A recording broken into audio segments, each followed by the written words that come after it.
wabarakatuh. Perkenalkan, nama saya Muhammad Firza Mahendra. Saya dari Prodi Ilmu Quran dan Tafsir. NIM saya 2024 080078. Hadirnya saya di sini untuk menjelaskan tugas-tugas yang telah diberikan oleh Pak dosen Sawaun. Saya akan mengambil dua materi. Materi pertama cabang-cabang ilmu hadis, dan yang kedua hadis maudhu. Langsung saja saya akan menjelaskan pengertian dan isi tentang cabang-cabang ilmu hadis. Ilmu hadis memiliki beberapa cabang ilmu yang saling berkaitan dan membantu dalam memahami, mengkaji, dan menyusun hadis Nabi Muhammad SAW. Yang pertama, ilmu rijal. Cabang ini berfokus pada biografi dan kehandalan para perawi hadis. Ilmu rijal sangat penting untuk menilai keakuratan dan keabsahan sebuah hadis. Para pakar ilmu ini meneliti silsilah sanad hadis untuk memastikan keandalan setiap perawi, termasuk latar belakang, ketelitian, dan interaksi mereka. Sebuah hadis dianggap sahih valid jika perawinya terpercaya. Yang kedua, ilmu mustalah hadis. Ini adalah ilmu yang mempelajari terminologi dan metodologi dalam hadis. Ilmu ini menjelaskan istilah-istilah khusus yang digunakan dalam pengkajian hadis seperti sahih, hasan, dhaif, maudhu, gharib, dan lain-lain. Ilmu mustalah hadis juga membahas kaidah-kaidah dalam menilai hadis, termasuk cara memeriksa sanad dan matan. Yang ketiga, ilmu dirayah hadis. Cabang ini berkaitan dengan cara memahami dan menafsirkan hadis. Ilmu dirayah hadis membahas berbagai aspek yang memengaruhi pemahaman hadis, seperti konteks sejarah, bahasa Arab, dan adat istiadat pada masa Nabi Muhammad SAW.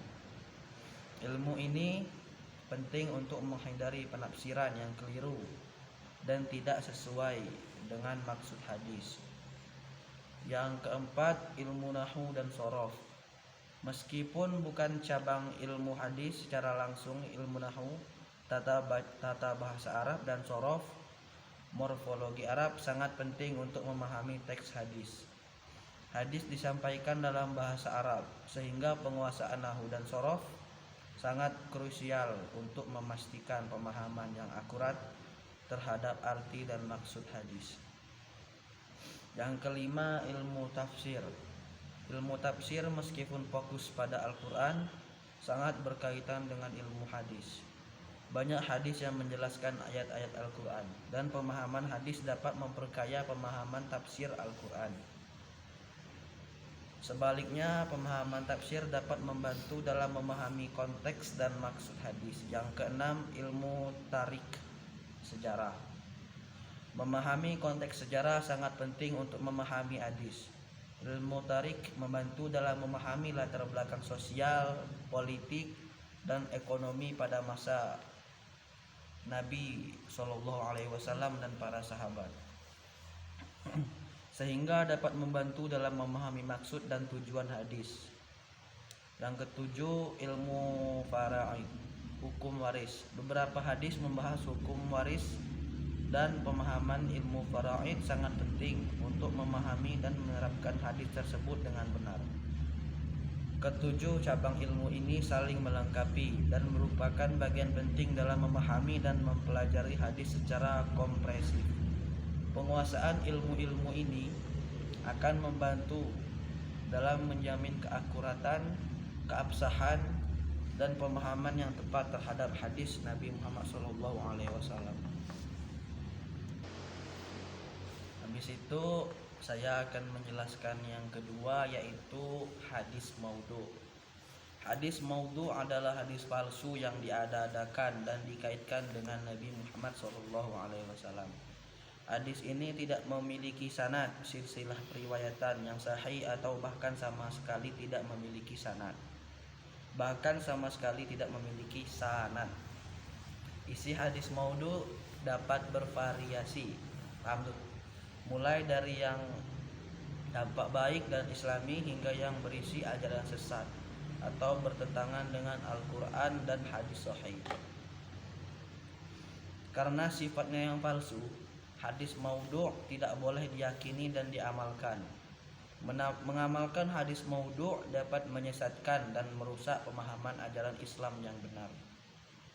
Penting untuk selalu waspada dan teliti dalam memahami dan menyebarkan hadis, serta mengkaji keabsahannya melalui ilmu hadis dan rujukan kepada ulama ahli hadis. Munculnya hadis maudhu' sering dikaitkan dengan perkembangan Islam yang pesat, yang menyebabkan munculnya berbagai interpretasi dan pemahaman yang berbeda, termasuk usaha untuk mendukung pandangan atau kepentingan tertentu di era digital saat ini. Hadis maudhu' juga dapat tersebar luas melalui media sosial dan internet, sehingga penting untuk memiliki literasi digital yang baik dan kemampuan untuk membedakan informasi yang sahih dan yang palsu. Perlu diingatkan bahwa penelitian dan studi hadis yang mendalam sangat penting untuk membedakan hadis sahih dari hadis maudhu'. Ulama ahli hadis memiliki metode dan kriteria khusus untuk menilai keabsahan suatu hadis.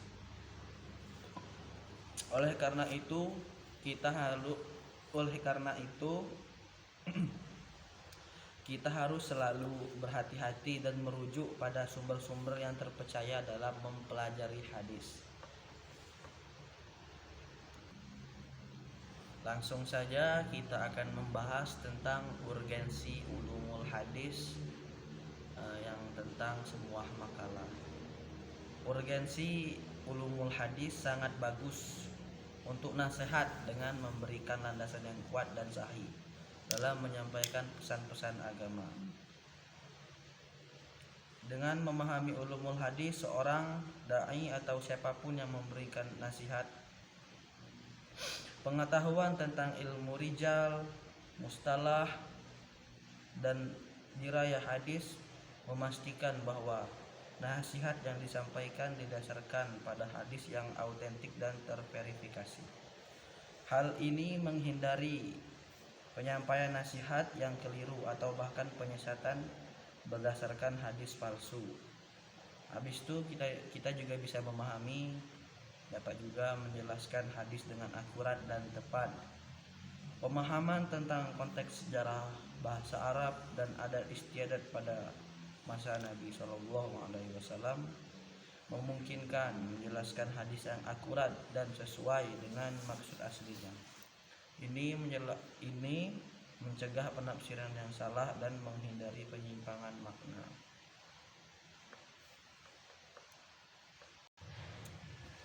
Setelah itu langsung saja saya akan menjawab pertanyaan yang ketiga, yaitu Listernet ulumul hadis. Yang pertama, penting memahami sanad. Untuk memastikan keautentikan hadis perlu memahami sanad dan kualitas perawi. Habis itu kita juga harus bisa ngeritik hadis. Proses evaluasi hadis untuk menentukan keautentikan dan kualitasnya. Habis itu klasifikasi hadis. Hadis dapat diklasifikasikan menjadi hadis sahih, hasan, dan dhaif berdasarkan kualitas sanad dan man. Peran ulumul hadis dalam memahami Islam. Ulumul hadis membantu memahami ajaran Islam yang berdasarkan pada hadis Nabi Muhammad SAW. Mungkin hanya ini saja yang dapat saya sampaikan. Kurang lebihnya mohon maaf. Kalau banyak salah lebih maaf lagi. Wassalamualaikum warahmatullahi wabarakatuh.